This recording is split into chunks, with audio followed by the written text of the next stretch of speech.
या व्हिडिओचे सहप्रायोजक आहेत. अरे दादांना जर नुसतं मुख्यमंत्री, दादांना जर नुसतं या तालुक्याचं आमदारच व्हायचं असतं तर कशाला दुसऱ्या तालुक्यामध्ये जाऊन तुमची पक्ष वाढवला असतं. राज्याच्या कानाकोपऱ्यामध्ये जाऊन दादानी नको त्यांचं वैमनस्य घेतलं. कुणासाठी घेतलं साहेब? तुम्ही सांगता की दादाला मी मोठं केलं. हो केलं. अहो तुम्हाला सुद्धा यशवंतराव चव्हाणांनी मोठं केलं ना.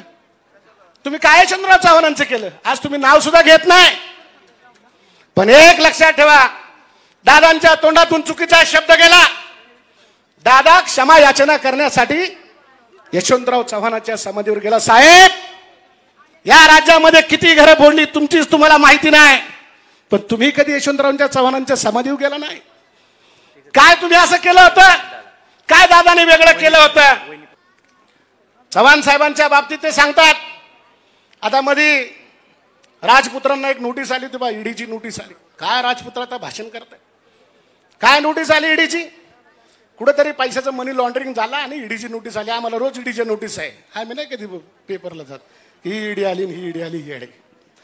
पण त्यांना नोटीस आल्यानंतर त्यांनी काय सांगितलं?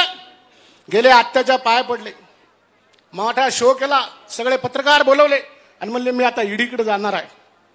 सह्याद्री कधी हिमालयाच्या पुढे झुकणार नाही. अरे सह्याद्री म्हणजे तुम्हाला काय रुटीचा घाट वाटला का काय?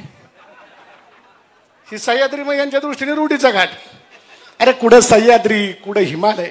ज्या वेळेस या देशावर वेळ आली, लढाई सुरू झाली, भारत पाकिस्तान युद्ध सुरू झालं, त्यावेळेस नेहरूंनी सांगितलं यशवंतराव चव्हाण साहेबांना, साहेब तुम्ही मुख्यमंत्री आहात, चव्हाण जी आप सीएम हो, आपको दिल्ली आना पड़ेगा. त्यावेळेस विचारलं का? मतलब मैंने बोला है आपको आना पड़ेगा. ठीक है सर मैं आता हूं, मुझे कुछ डिस्कस करना है. बोले मैंने बुलाया और आप किससे डिस्कस कर रहे हो? नहीं म्हणले. ते बोले नहीं मेरे को एक आदमी को पूछना पड़ेगा. कौन है वो? बोले की नहीं मेरी बीवी है. विनोदांना त्यांनी विचारलं की मला असा असा निरोप आलेला आहे आणि मला जायचं आहे. सगळं सोडलं, त्या ठिकाणी यशवंतराव चव्हाण साहेब गेले. अरे चव्हाण साहेब गेले त्या दिवशी युद्धविराम झाला आणि युद्ध थांबलं गेलं. त्याला म्हणतात सह्याद्री हिमालयाला भेटायला गेला. राजपुत्राला ईडीची नोटीस आली की आत्याच्या पाय पडलं की चालला हिमालयाला भेटायला. अरे काय हिमालय, तुम्हाला रुटीमध्येच सह्याद्री हिमालय वाटायला लागला होय. त्याची उंची कमी करू नका. आणि म्हणून आता अटीतटीची लढाई आहे. ज्या चव्हाण साहेबांनी उजनीमध्ये गेल्याच्या नंतर आपण पहा, उजनीचं धरण आहे, उजनीचं धरण अडवायसाठी त्या ठिकाणी चव्हाण साहेब आले. आणि चव्हाण साहेब आल्याच्या नंतर अनेकांनी विरोध केला की ही नदी चंद्रभागात पांडुरंगाचं दर्शन घेते, तिथे वळसा घालते, तुम्ही तो उपमर्द करू नका. पण यशवंतराव चव्हाण साहेबांनी सांगितलं ही राज्यातली 10-11 कोटी जी लोक आहे त्या शेतकरी माझा जगला पाहिजे, सुजलाम सुफलाम झाला पाहिजे, म्हणून मी या नदीला बांध घालणारच. घालणार म्हणजे घालणार. त्यांना त्याची किंमत मोजायला आली. पांडुरंगाला सांगितलं तुला जर काय करायचंच असेल तर माझ्याशी कर, पण माझ्या या राज्यातील गोर गरीब जनतेशी आणि शेतकऱ्यांची अवहेलना करू नको. अरे असे यशवंतराव चव्हाणांचे विचार आहेत. आणि म्हणून एक लक्षात ठेवा, यशवंतराव चव्हाणांची हे कधीही उंची गाठू शकणार नाही. ज्या यशवंतराव काय म्हणले त्या दिवशी, पवार साहेबांना शोभत नाही. पवार साहेब काय म्हणले? पवार साहेबांनी त्या दिवशी सांगितलं की 15 वर्ष, यांनी सांगितलं ना की दादा हे सगळे इकडे आल्याच्या नंतर त्यांनी विचारलं का? दादांनी सांगितलं विकासासाठी आलो. मग 15 वर्ष म्हणले काय हे करत होते का? शोभतं का? 15 वर्ष पवार साहेब काय म्हणले, तुम्ही काय हे करत होता का? अहो कुठे यशवंतराव चव्हाण साहेब? यशवंतराव चव्हाणांना एकदाच त्या ठिकाणी आत्र्यांनी प्रश्न केला होता की साहेब तुम्ही निपुत्रिक आहात. चव्हाण साहेब बोलले नाही. चव्हाण साहेब त्याच्या घरी गेले आणि त्यांना सांगितलं, आत्रे स्वातंत्र्य संग्रामामध्ये मी आणि माझी बायको स्वातंत्र्य, या देशाला स्वातंत्र्य मिळवण्यासाठी फिरत होतो. इंग्रजी पोलिसांनी त्या ठिकाणी लाथाबुक्क्याचा मार दिला, गर्भाशयाला इजा झाली आणि सांगितलं तुला आई होता येणार नाही. हे सगळं असणारे महाराष्ट्रातील तरुण तरुणी हीच माझी मुलं. अरे त्या यशवंतराव चव्हाणांची उंची कुठे साहेब? आणि तुम्ही का त्या यशवंतरावांना तुम्ही बदनाम करतात? अरे काय म्हातारा बैल, कुठे यशवंतराव चव्हाणांची उंची? असू द्या ना, पण जनता दला तर शिकाय ना. आणि म्हणून लक्षात ठेवा, आमच्याकडे एक आमदार होते का दादा, त्या ठिकाणी सूर्यकांत पलांडे आमदार होते. आणि सूर्यकांत पलांडे आमदार होते, पवार साहेब त्यांना सोडून गेले. त्यावेळेस काका हात पाठीमागे करून भाषण करायचे.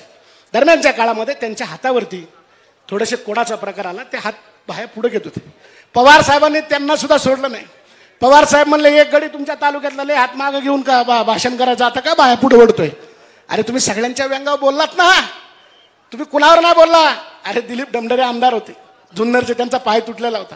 मला पाठिंबा द्यायचा असेल तर दोन्ही पायाने द्या, दीड पायाने देऊ नका. कुणावर बोलले नाही तुम्ही? अहो तुम्ही सगळ्या बोललाय.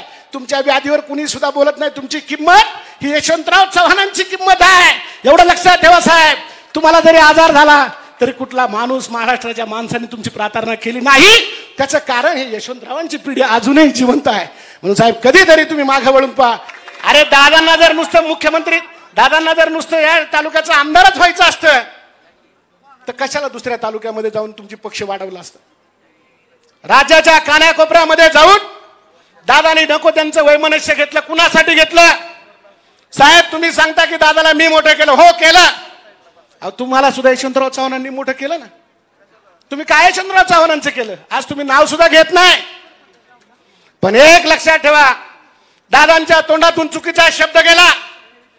दादा क्षमा याचना करण्यासाठी यशवंतराव चव्हाणांच्या समाधीवर गेला. साहेब या राज्यामध्ये किती घरं फोडली तुमचीच तुम्हाला माहिती नाही, पण तुम्ही कधी यशवंतरावांच्या चव्हाणांच्या समाधीवर गेला नाही.